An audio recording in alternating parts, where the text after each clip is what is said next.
we've covered a lot of ground, and I think it's time to address the big question. Okay.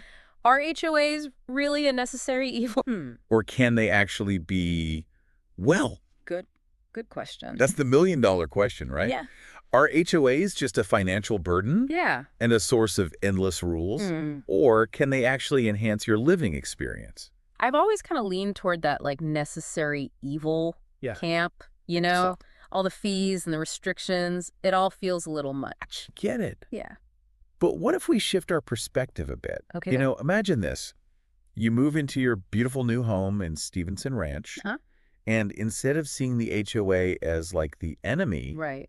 you see it as a resource, a partner in creating a thriving community. Okay, I'm trying to picture that. Yeah. But it's hard to see past those monthly fees. I know, I get it. But think about what those fees provide. Okay. It's not just about landscaping and maintenance. Yeah. It's about fostering a sense of community. Okay. Many HOAs organize social events, holiday gatherings, Oh. even neighborhood watch programs. I hadn't really thought about that side of it. I guess a well-run HOA could actually bring people together. Exactly.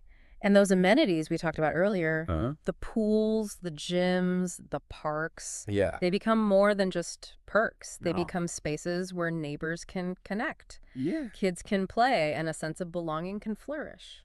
So instead of like dreading those HOA meetings, Right. maybe I should see them as a chance to like get involved Yeah. and actually shape the community. Now you're getting it. Yeah. Instead of just complaining about the landscaping, imagine attending a meeting to propose a community garden or a neighborhood book club. Okay. I'm starting to see the potential here. But what about those CC&Rs? Yeah. Aren't those just a recipe for like conflict and resentment? They can be if they're not well crafted or enforced fairly. But think of them as a framework for creating a harmonious living environment. Okay. Those rules about property appearance, noise levels, Right. even pet restrictions, Uh-huh. they're designed to ensure that everyone's rights and preferences are respected. It's a good point. I guess I wouldn't want my neighbor Right. blasting heavy metal music at 3 a.m. either. Exactly. And those restrictions on home businesses, Yeah? they might seem annoying at first, Uh-huh. but they're also protecting property values Okay. by preventing, say, a noisy auto repair shop Right. from setting up next door. Okay.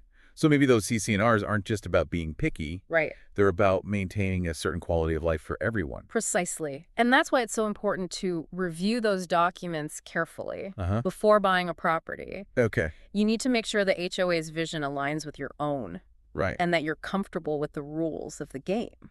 So it's all about finding the right fit. It is. An HOA that reflects your values and lifestyle. Exactly.